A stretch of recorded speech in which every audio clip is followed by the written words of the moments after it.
It is both legal and lethal. 7 pounds of metal and plastic that fire a bullet at roughly 3,000 feet per second. It's called the AR-15. To some, it is a brilliant piece of engineering, a modern sporting rifle, and a symbol of one of America's most basic freedoms. Thank God for America. To others, the AR-15 is an obscenity, an assault weapon with no justifiable place in civilian hands. You don't need an AR-15. You don't need 30 rounds. The Vice President and I have a disagreement on that. And to both sides, the rifle used in Aurora I got people running out of the theater, they're shot. and Newtown Caller's indicating she thinks there's someone shooting in the building. has become a lightning rod I haven't forgotten those kids. Shame on us if we forgot. in a wrenching debate over what a gun like this is for We will not be demonized, and we will not be silent. and whether anyone should have one. Why anybody needs to have one of these assault-style weapons. There are some 4 million AR-15s in the U.S. How did a weapon born on the battlefield become the most popular rifle in the country? Next, our story. America's gun, the rise of the AR-15. Lord, we pray for a special blessing over this venue and every person in it.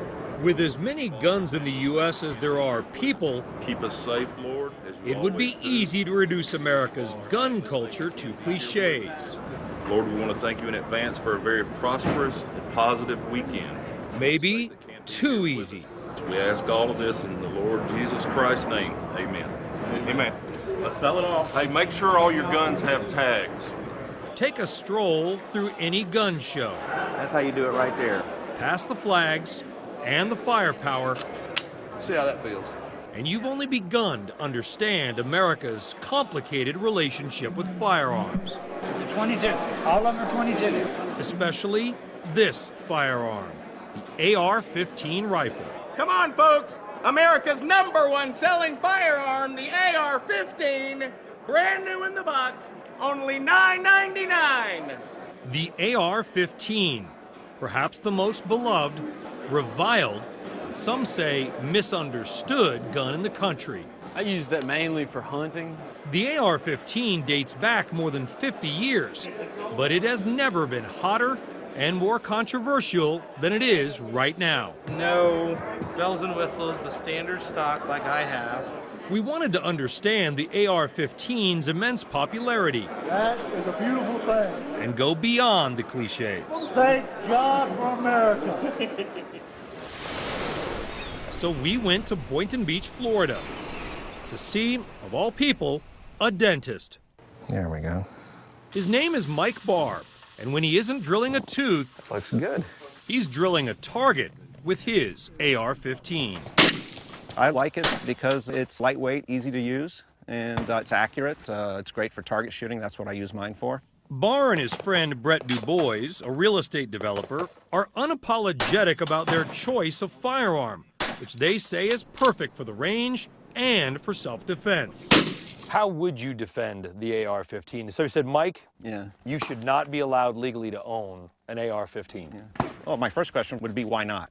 That would be my Because first it's question. dangerous, and it's Yeah. been involved in a number of mass shootings over the last couple of years. Right, but it's not any more dangerous than any other semi-auto rifle. It does have an appearance that I understand may frighten some people who don't know what they're looking at, because it does have those cosmetic characteristics. I consider it like racing stripes on a car. It doesn't really make the car faster. It doesn't make the car any more dangerous. Barr became a firearms enthusiast while serving in the Navy. Today, he blogs about his race cars. Push, push, push. And likes to spend time at his son's hockey practice. That's it. When he's got some spare time, he and DuBois would rather be at the gun range than the golf course. Typical of AR-15 owners, if there is such a thing. Well, the funny thing is I am. I am a typical AR-15 owner. The friends that I have, the acquaintances and colleagues, we're just normal people.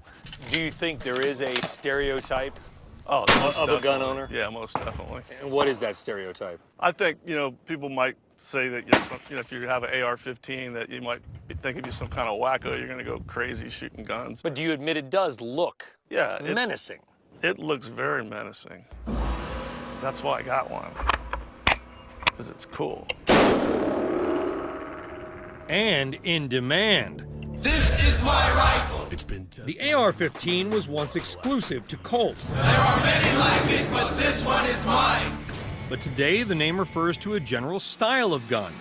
That's allowed dozens of U.S. manufacturers to get into the game, helping make the AR, usually priced between $1 and $2 grand, one of the best-selling firearms in America. It's often called a Barbie doll for grown men because of its vast array of accessories. This one's actually got a fore-end grip or a vertical grip on it. It's got a bipod you mash. This pops out so you can actually rest it and shoot. Also, we have this. It's a Viridian laser. It's green. This is an auxiliary sight. It's just a red dot sight. And then this is your main sight up here. The AR-15 is the civilian version of the military M16 and M4. Most armed forces versions of the rifle can fire on either semi-automatic, meaning they shoot just one bullet for each pull of the trigger, or on burst, meaning they fire 3 rapid shots per trigger pull. By contrast, the AR-15 is only semi-automatic. The cartridges, as many as 100, are held in detachable magazines. Make me an offer, dude. In gun venues across the country, the AR-15 is selling like there's no tomorrow. We probably brought maybe 100 AR-15s with us. I'd like to sell half of them, and I'm sure we will. That's because many buyers worry there may be no tomorrow. I'm afraid at some point they're going to say that I can't have one, and so I just want to go ahead and get one before it's banned or before I'm told that I'm not allowed to own one. Wanted one. Always wanted one, so I'm getting one just in case I can't later. This is your assault rifle? It's going to be a collector's item. Once the bill goes through, it's going to be hard to get. Assault weapons were banned under federal law from 1994 until 2004. A failed effort to restore that ban was sparked by a horror that gripped the nation. The Newtown school shooting, where a gunman opened fire with an AR-15, killing 20 children and 6 adults. Clearly the time has come.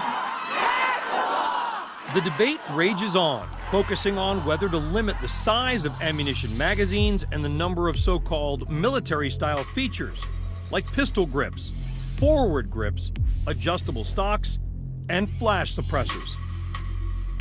Gun rights advocates say proposals like these are based on fundamental misunderstandings, starting with what they consider a loaded term, assault weapon. There's nothing assault about it. A person can be the assaulter and turn it into an assault weapon, but this gun is used for self-defense. Rick Friedman runs the RTSP gun shop and range in northern New Jersey. He doesn't just sell AR-15s, he owns them. 4 of them. Friedman, who didn't grow up around guns, says proposals to restrict rifles like the AR-15 are based in part on the fact that they look scary rather than what they actually do. To prove the point, he showed us a more powerful rifle, the .30 caliber M1. This firearm here would not be banned under any proposed legislation because it does not have a pistol grip. So they're looking obviously for different characteristics that make it military or assault, where this gun would become illegal, yet it's less powerful. Really simple. When you pick up the gun, we keep our fingers straight. Point it at ours. Owning an AR-15 depends in large part on state laws, which are all over the map. The sale of new ARs is either banned or strongly limited in 5 states and the District of Columbia. In 6 states, sales are legal, but subject to an assortment of background checks and local regulations. The remaining 39 states, from Washington to Florida, have almost no restrictions. Just walk into a Walmart or other retailer or gun store, pass an instant background check, and walk out with a brand new AR-15. Exactly what I want. All right, you gonna take it? I'm gonna take it with me. All right, perfect. And it gets easier. Private sales, like many made-at-gun shows, often require no background check. A Senate bill backed by President Obama to close that loophole was defeated. So all in all, this was a pretty shameful day for Washington. But this effort is not over. There are already some 4 million AR-15s in civilian hands. Most of those owners are law-abiding. Some of them are dentists. Tens of millions of us are responsible gun owners, and to punish us for the deeds of a few deranged people, whether they use an AR-15 or a car, I don't think that's right. That view strikes at the heart of a fundamental debate, pitting the right to own powerful weapons against this. It's an assault rifle. We need rescue inside the auditorium. Multiple victims. A paramedic lifted on my shirt and said, if I work on her, she's gonna die. We need to get her out now. Coming up, a survivor's story. Those are the kinds of wounds that our folks over in Afghanistan are seeing. And here I am sitting in Aurora, Colorado, seeing these kinds of things. The toll of the AR-15 when we return.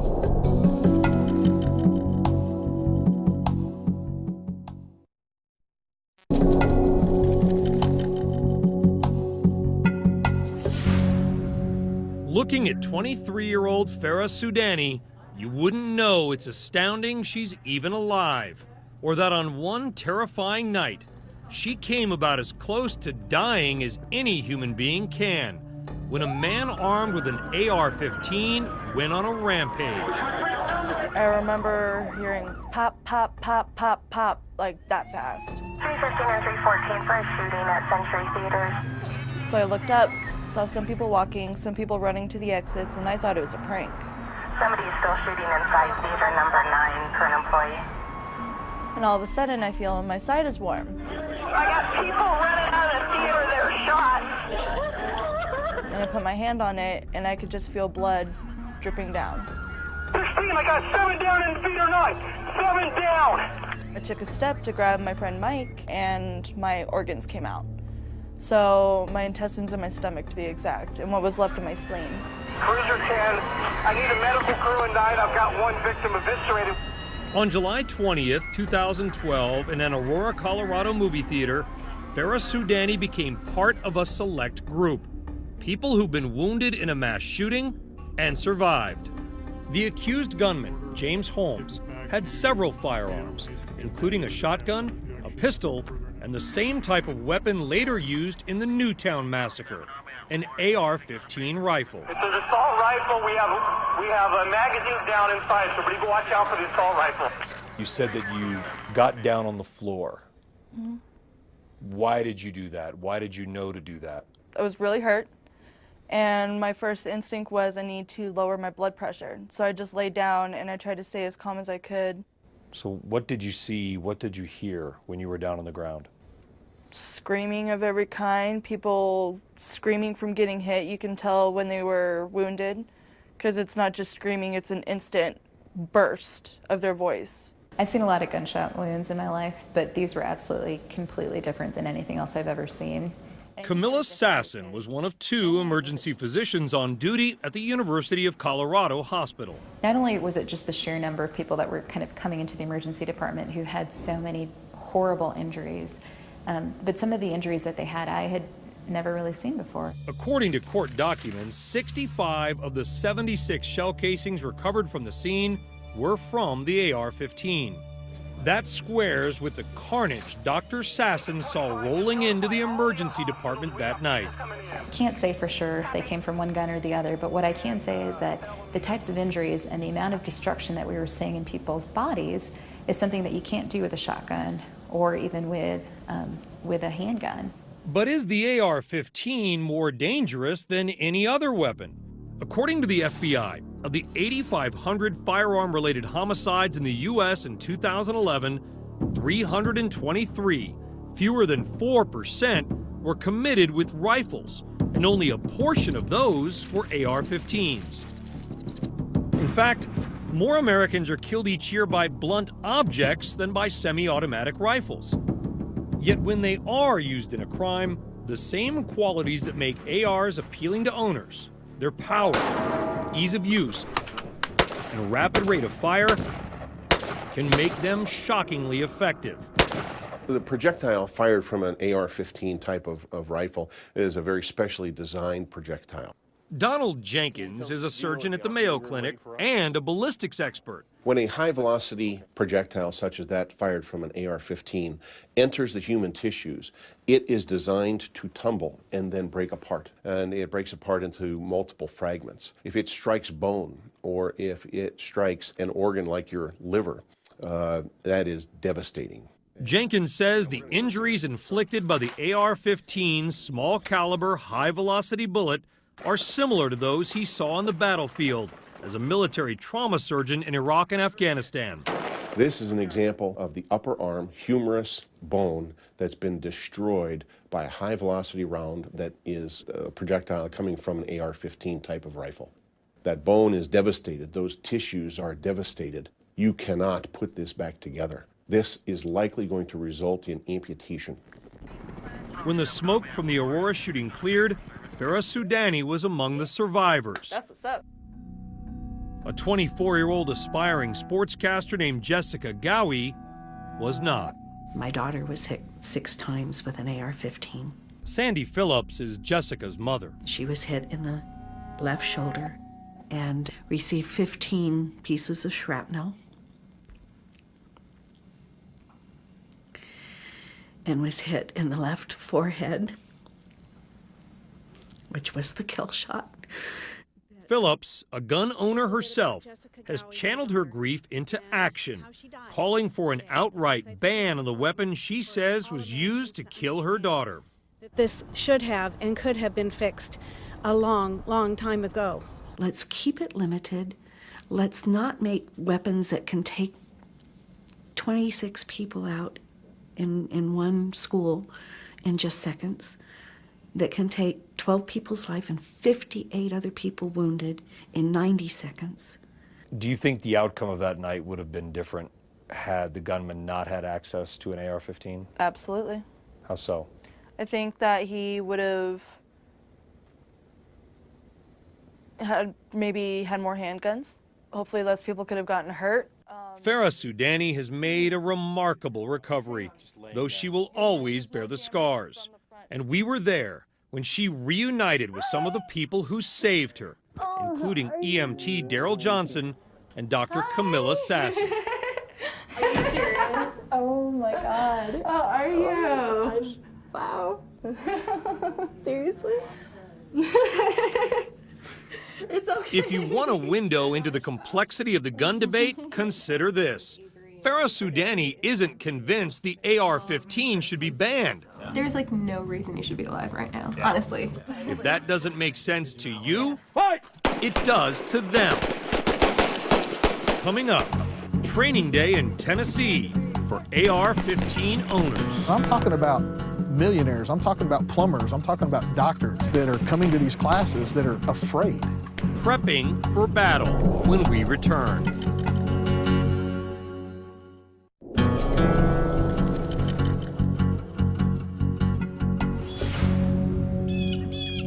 The back roads of western Tennessee are secluded, peaceful. But follow Route 70 outside the town of Camden, and the sounds grow louder as you arrive at the beating heart of America's gun culture. Here, the air is thick with the smell of gunpowder. Cover! They're basically learning the mindset, tactics, and skill they need to protect themselves in a violent confrontation. The instructor is a 42-year-old former cop named James Yeager, a married father of 2. Come on, guys, come on down here. These men have come from around the country to train with him. Every one of them has brought an AR-15. ARs are what's used in video games, they're what's used in movies, they're what's used in actual conflicts. It's kind of like America's rifle. Some of these men bought their AR-15s for hunting. I am Justin Hayden. My occupation, I'm an electrical engineer. Others for home defense. They come from different places and different backgrounds. My name is Lane. I'm an accountant. My name is Danny Valenzuela. I'm an electrician. I've got 0 training. They are all gun guys. But among Second Amendment absolutists, few are more absolute than James Yeager. As you guys probably figured out, I had kind of an attitude problem. Even his arms are armed. I do believe that a citizen, according to the Constitution and the writings of our founding fathers, should have the same kind of stuff that an infantry soldier would have, and that includes an AR-15. Is it your choice as a self-defense weapon? There's one beside my bed. Why? To protect my home and my family. How many magazines will they shoot? They'll shoot 1,500 rounds. Yeager says his beliefs are deeply rooted in the Constitution, but there's more. For these weekend warriors, the AR's military pedigree is part of its allure. Shoot it, shoot it, shoot it! I'll tell you, as a former cop, as a former security contractor, I like getting geared up and taking classes. It does remind me of doing those things. So it does kind of feed that lifestyle, that fantasy. He says he's trained 20,000 clients since starting his business, Tactical Response, in 1996. These men have each spent $450 for the 2-day course, plus another $1,500 on ammunition. You can never bring too much ammo.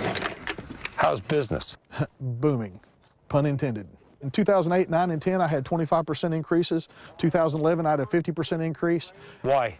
People are just, in general, more afraid than they were 10 years ago. Afraid of what? I can't really put my finger on it. Like, we have couples that show up, right? And I'll walk over to them while they're loading mags, and I'll say, why are you here? They go, well, we bought these guns, and we didn't know how to use them, and we bought some food at the house, and we've got some medical supplies, because we think things are going to get bad in this country. It's a dark vision of a violent future, and one promoted by the gun lobby. NRA Chief Wayne LaPierre. That what people all over the country fear today is being abandoned by their government. If a tornado hits, if a hurricane hits, if a riot occurs, that they're going to be out there alone, and the only way they're going to protect themselves in the cold, in the dark, when they're vulnerable, is with a firearm. Those folks are often called preppers. Some people call them survivalists. Some say they have a bunker mentality. Do you agree with their way of thinking? I guess you could call me a prepper. I have food, I have medical supplies. Like other AR-15 enthusiasts, Yeager has more than one, though he wouldn't tell us how many. He also owns and is licensed to operate a machine gun. Why would you need the same firepower as a government? That's the surest way to ensure that there isn't a tyrannical government. Yeager is smart, but he's not subtle. When he mistakenly believed President Obama planned to ban assault rifles by executive order, A majority of Americans support banning the sale of military-style assault weapons. he gave a response that was clear and concise.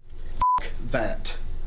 I'm telling you that if that happens, it's going to spark a civil war, and I'll be glad to fire the first shot. I'm not putting up with it. You shouldn't put up with it. It was a call to arms against imminent tyranny, posted to tens of thousands of subscribers on his YouTube channel. Pack a backpack with some food in it and get ready to fight. I'm not putting up with this. I am not letting my country be ruled by a dictator. I'm not letting anybody take my guns. If it goes 1 inch further, I'm going to start killing people.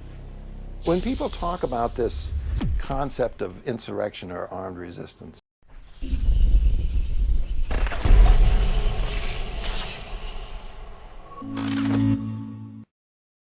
I like to ask them this question.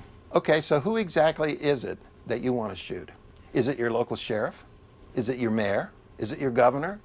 Who is it that is the face of this oppressive government that you think you need this gun to kill? Tom Diaz used to be an NRA member. Today, he's one of the most prominent gun control advocates in the country. He says violent rhetoric like Yeager's has a chilling effect on real dialogue. We've lost the ability to settle our differences peaceably. When you have people with assault rifles demonstrating and going into the State House, as happened recently in Oregon, forget about what it says to the government. But what does it say to you as another American who might disagree with him? Maybe you'll be a bit inhibited, given the history of the United States of people shooting other people. And I need all you patriots to start thinking about what you're going to do. Within days of Yeager's rant, citing a risk of harm to the public, Tennessee suspended his permit to carry a gun, but not before he appeared a second time, touting the response to his viral video. You have no idea how quickly I accidentally assembled an army. I assure you, a quite formidable army. If you think that's not possible, try keying AR-15 resistance into YouTube. Thank God we have militias here in Arizona. It's rife with conspiracy theories. And thank God they're armed to the teeth, because they're going to need the arms that they've been stockpiling the past few years. Freelance insurrection. That there's going to be a resistance and we're going to win. And, like Yeager, simmering with a barely contained rage. I was very angry when I made that video, and I didn't have time to reflect on it before it was put up. His gun permit temporarily revoked, Yeager tried to dial back his outburst, saying he doesn't advocate the overthrow of the government yet. It's not time for that. It is not time for any type of violent action. You made a video, pretty well-watched video, that said that you would start shooting people if the president acted on his own to limit assault rifle ownership. Why? I have no comment. Do you fear that that could happen? Do you fear that somebody will come for you? No, we're done. And with that, our interview was over. Our 2 days with Yeager provided a window into the farther reaches of America's gun culture. Before we'd parted ways, he had spoken about freedom and the Second Amendment. What part of shall not be infringed does the Supreme Court and most of America not understand? It is the most clear, it is the most concise amendment that we have. And still, people tell me that it can be limited. But people would also say, I should have the right to be safe at a mall, to be safe at a movie theater, to have my children be safe at school. Mm-hmm. I believe that this utopian, safe environment that people want could never exist anywhere. Even if we took the weapon technology back to caveman days and we just had rocks and sticks, men are going to kill men. It is in our nature. You couldn't pry that AR-15 from their cold, wet hands. For Yeager and countless others, the demand for this tactical rifle has never been greater as the industry pushes its hottest product. What do you think that manufacturers are selling when they sell the AR-15? They're selling today's rifle. We call it the modern sporting rifle, and that's exactly what it is. Coming up, marketing America's gun to everyone and their mother. That story when we return.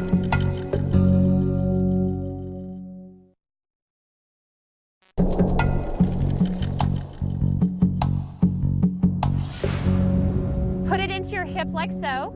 Load it forward. Good. Take your thumb, push that lever in. We're ready to go. Depending on who you are or where you live, a young girl with an AR-15 is either no big deal or disturbing evidence of a gun culture gone too far. Pad of your finger on and press.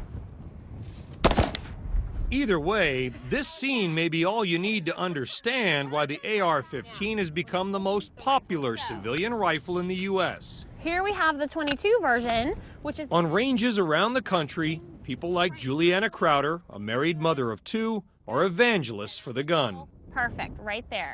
The AR-15 is becoming extremely popular among women. Firearm on safe. There's not a lot of recoil, so as long as I have good stance and grip on it, I can pop off those rounds pretty fast, and it's just a lot of fun. I feel very accomplished when I can hit those long-range targets, when I can clear a malfunction, when I can do a mag reload. Ready?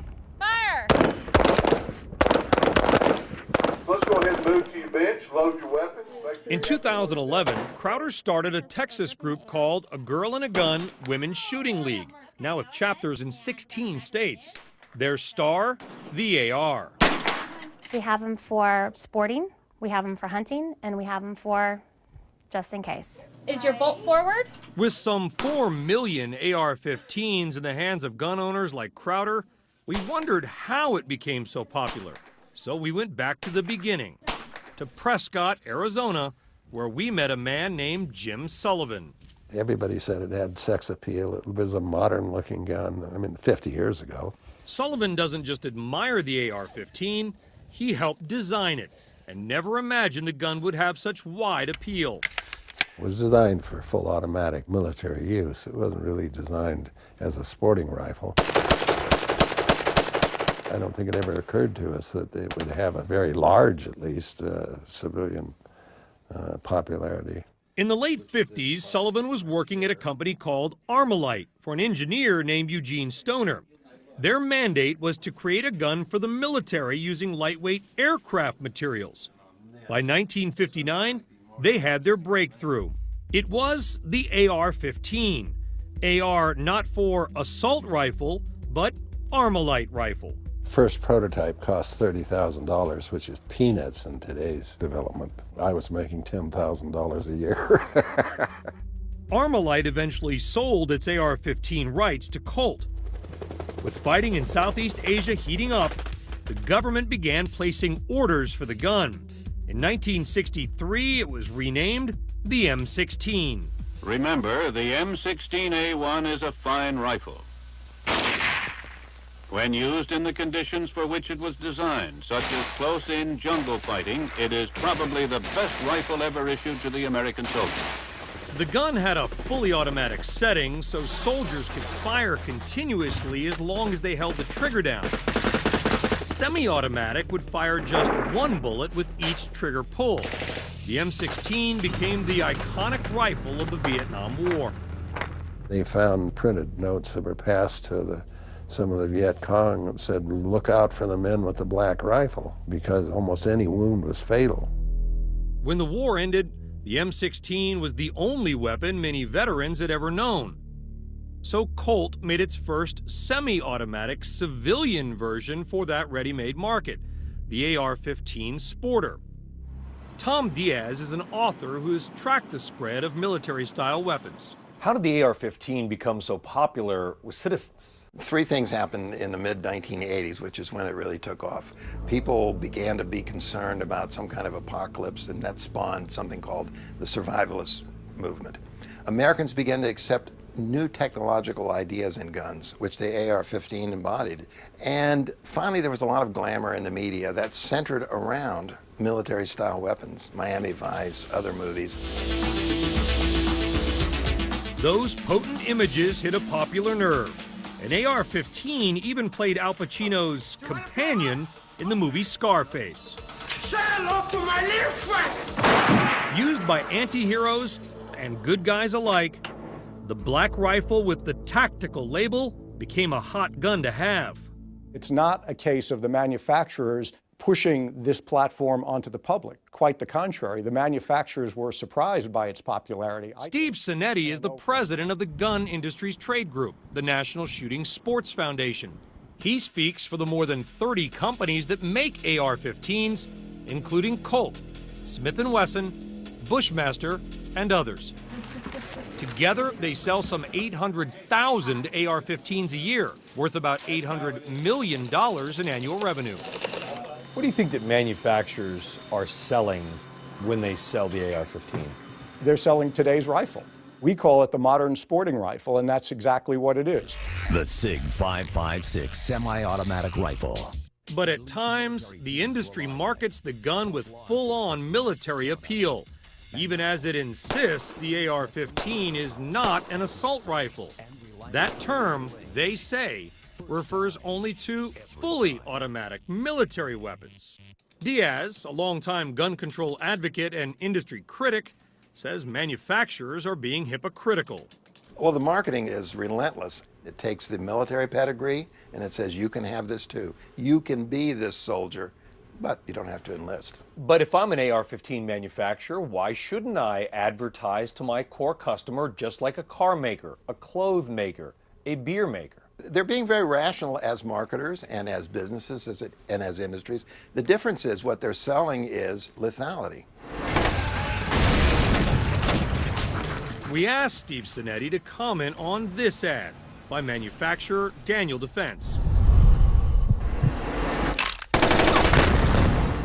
I'll take it.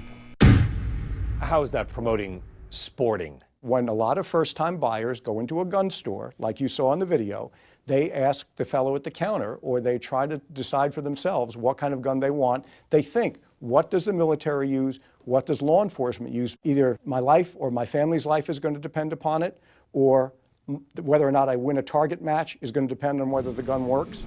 Morning, how are y'all this morning? Whatever the draw, a lot of new buyers are snapping them up. There's nothing like the threat of a ban. Well, you ordered yours just in time, didn't you? Larry Hyatt is owner of the Hyatt Gun Shop in Charlotte, North Carolina. The AR-15 now is probably the #1 economic engine in the gun industry. He's found the AR's transformation into a political statement is the kind of marketing money can't buy. They're buying AR-15s and ammunition. It's not advertising, it's not marketing, it's political. Political and financial. At his family's gun shop in McDonough, Georgia, George Mazant has seen business surge. Our sales, since AR's been going up, we've been doing about $1 million a month in sales here at our little store. Somewhere probably 80 to 85% has been ARs and accessories. Juliana Crowder says the fact that stores can't stock it fast enough has only added to its cachet. I think there is a small bit of status for a gal that says she owns an AR-15, especially right now since they're so hard to get a hold of. Women make up a small percentage of AR-15 buyers, but as their ranks grow, sites like Gun Goddess are adding a twist to the market for black guns. They're painting them, they're getting these different grips and colors and stylizing it. And so the rise of this American rifle has come to this. Designed 50 years ago and used in the jungles of Vietnam, it is now commonplace and coveted. You might call it AR envy. When a girl can say, oh, I got my new baby today, or I got my new rifle, and all the girls ooh and ah over it. What are you gonna name her? Oh, can you bring it next time? I wanna shoot it. The AR-15 has come a long way, but it's not done yet. Just a few miles from this range, a gun rights pioneer is cooking up plans for a new AR, printed at home. All you gotta do is download it from your computer and print it in your garage. Coming up, this futurist is an anarchist. So I think you should be able to own a gun, and specifically the guns that make the government a little nervous. Presto, an AR-15 when we return.